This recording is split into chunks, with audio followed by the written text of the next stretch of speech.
এই ভিডিওটা শুধুমাত্র আমার মতো যারা নতুন, যারা আমরা ভিডিওর সময় ভয়েস দিতাম পারি না। পরে ক্যাপকাটের মাধ্যমে আমরা খুব সহজে ভিডিওতে ভয়েস দিতাম পারি।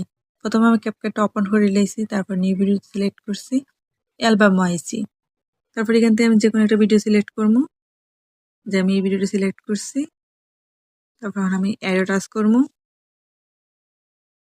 অ্যাড হয়ে গেছে। তারপর ভিডিওর একটা সাউন্ড আছে না, এটা আমি মিউট করে দিব।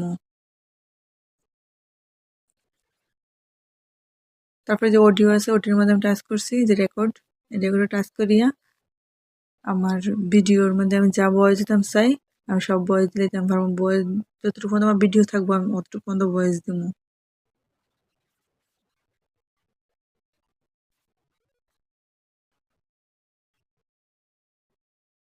আমার ভয়েস দেওয়া শেষ, আমি টিক চিহ্ন যেন টিক দিলাইছি। একটু বেশি হয়ে গেছে ভয়েস, আমি একটু ভিডিও বন্ধ করে লাইছি। তারপর আমি শুনলাম আমার ভয়েসটা ঠিক আছে কিনা।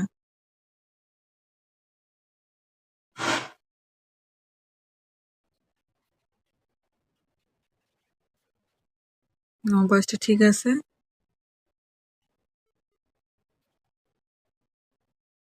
এনহান্স ভয়েসের মধ্যে আমি টিক চিহ্ন দিছি, এটা অন করে দেবো। ভিডিওর মধ্যে যে এক্সট্রা একটা সাউন্ড থাকে, এটা আমরা যে ভয়েস দেই, এই সাউন্ডটা যাই অন করলে। তারপর ভলিউমের মাঝে টাচ করবো, ফুল ভলিউম দিব, সেভ করে নিলাম।